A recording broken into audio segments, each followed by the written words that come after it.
match of different political opinions, never found a home in either party, that they are now breaking in massive ways. I mean, that sounded like almost a 20-point swing from what happened with Biden in Georgia last time. That is absolutely huge. That's actually indicative of hopefully what we will see more largely throughout the evening. But I just mentioned my friend Gad Sad, the sexiest man on the internet, and I believe he is joining us live from Canada. Gad, they haven't put you in the gulags in Canada yet? You sexy beast. They're coming for me. This is my last communique before I go to Gulag 13. And I also note that you're not hiding under the desk. You're usually hiding under the desk because Donald Trump is coming for you, or some other horrific figure is coming, and you're hiding in the desk, and your wife is off in the distance making sure that you're being fed well and that you're okay. Yes, as you know, I had a huge stock of cod, of tuna, and nuts, but they ran out, so I had to come out from under the desk. Gad, I mentioned, I don't know if you heard my previous interview or what I was talking about, but I mentioned a phrase that you have been bringing up quite extensively lately. I think you are, if I'm not mistaken, your next book is going to be about it, but you've written about it and we've talked about it before, suicidal empathy. And that really seems to be the affliction across the West that is driving the liberals, unfortunately, to kill us all. That empathy has become the most important piece of the hierarchy. Can you explain maybe when you first saw this and why you think it's so dangerous? Because I think it's perfectly indicative of what is happening with this election right now as it comes to the intersectional alliance that the left is trying to put together. Yeah, thanks for the question. That's exactly the topic of my next book, exactly, Suicidal Empathy. So look, many emotions make sense when they are triggered within certain ranges, right? So take, for example, OCD, Obsessive Compulsive Disorder. It is a maladaptive firing of an otherwise adaptive process. Now, that sounds like a mouthful, so let me explain it. It makes perfect evolutionary sense for us to check that the back door is locked before we go to sleep. But we check it once, we make sure it's closed, and then we move on.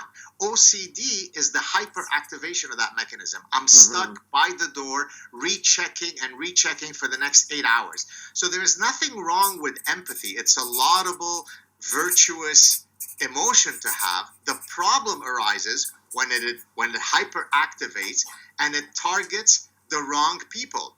So, for example, when it comes to immigration, to spend all of our capital of empathy on illegal immigrants over American vets would be a manifestation of suicidal empathy. To argue that all immigrants are alike, because people will, for example, write to me, well, why are you against immigration? You're an immigrant. Your buddy Elon Musk is an immigrant. Well, that presumes that all immigrants are equal. Just like George Orwell said, all animals are equal except some are more equal than others. So suicidal empathy is simply the maladaptive application of an otherwise adaptive emotion. So how do you think it got weaponized? Because it seems to me that if we just had a certain set of people that maybe were a little too empathetic or a little too emotional or whatever, that could operate functionally in a society.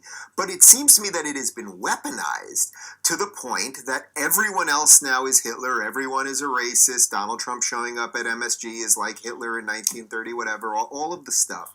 And it seemingly has taken over an entire... It's not even electorate. It has taken over an entire segment of the population that will gladly import people who will behead them. Yeah, exactly.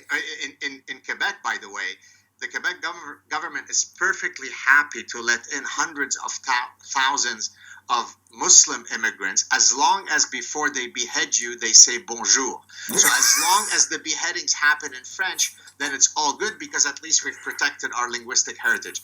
But to come back to your point of how that happened, let's draw an analogy with football, right? What you're trying to maximize to win a game is to score more points than the other team, right? Everybody agrees that that's the rules by which you win. Imagine if somebody came along and said, no, what I have to simply hold on to the ball more than the other team. That's what I use for me to win the game, right? And so this is what's happening in the West. It's no longer about protecting our foundational values. The highest goal, the most virtuous objective that you can achieve is to be orgiastically empathetic. And of course, that results in suicidal empathy.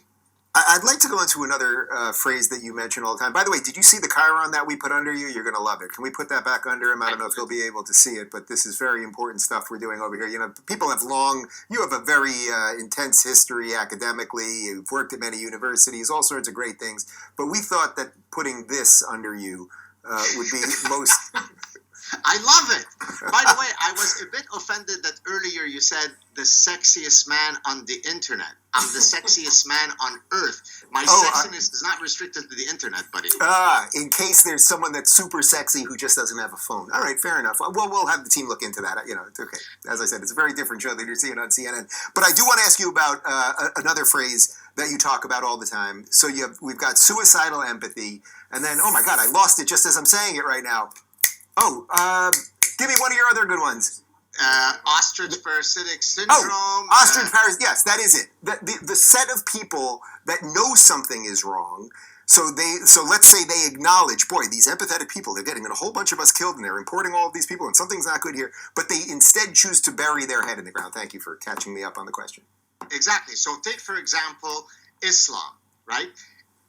If you presume that it is completely gauche and inappropriate for you to ever criticize someone's religion, then you become bound to that rule of conduct, right? So it doesn't matter how much evidence slaps you in the face to argue that maybe Islam might be more inherently violent than, say, Jainism.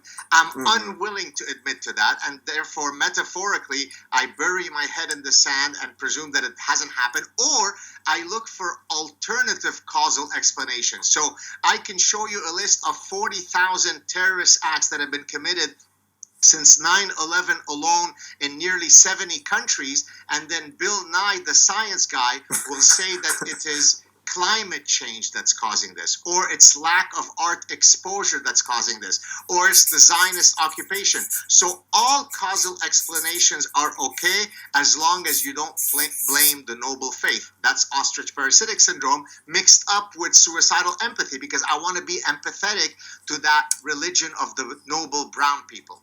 We're doing a bit of the Gad Sad greatest hits here, but I do want to do one other because this is election night, and because I have seen something really extraordinary. I was just talking about it with Carol.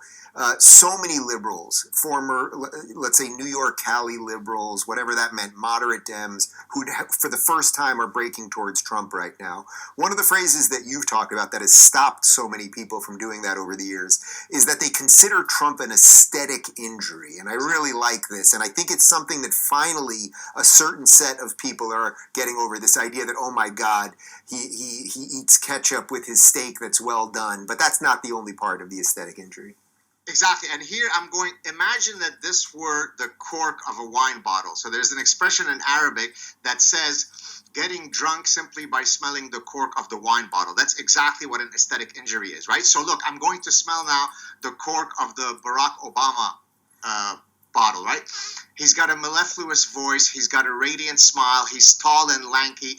It might be the case that every single syllable that he's ever uttered is a platitudinal sack of bullshit, but it doesn't matter because I'm drunk smelling his cork. On the other hand, when I smell the Trump cork, look, he's cantankerous, he's gross, he's overweight. So at no point did I mention a policy decision that either makes me like him or dislike him. I just have to smell the cork, and here comes the aesthetic injury.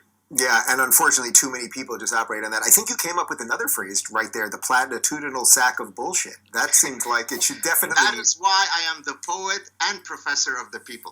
Before I let you go, in that you are up in Canada, and it seems to me that Canada actually, joking aside for a moment, Canada actually is in far worse shape than America is. Would you like to give a warning to some of our American friends who, I don't know if anyone, well, everyone's basically voted if they're going to vote at this point, but just to the American that is kind of unsure or doesn't quite see what I think you and I see the dangers to be in the world at the moment? So Canada has been under dear leader Justin Trudeau for now 9 years, since 2015. He's been elected 3 times. On every conceivable metric that you could think of in measuring the quality of a society, we've gone precipitously downhill. And that's because Justin Trudeau and Kamala Harris exactly share the same ideological rapture. By the way, they're both from Montreal. both Kamala Harris, and as a matter of fact, they both grew up about 15 minutes from where I am doing the show with you. So middle class family? A middle-class family in arguably the highest income neighborhood in Canada. By the way, my sister lives in that neighborhood, so I know it very well. This is not a humble brag. It literally is the case that every home is a castle. So it's such nonsense that she says. So the warning to the United States, unless you wish to emulate the trajectory that Canada has taken, I hope that you've made the right choice tonight. Connor, can you put the Chiron under him one more time so he can give a nice smile and give the people what they want as I say goodbye to him? We're going to throw to it one more time. We're just going to give... It's really giving Gad what he wants more than giving the people what he wants. I think we've got it. There you go. It is worldwide sex symbol, Gad Sad. Gad, I love you. I can't wait to see you again. I keep trying to get you to move to Florida, but your work... Well, we're working on it. Let's put it that way. Thank you, buddy. Take care. Cheers. Good to see you. All right.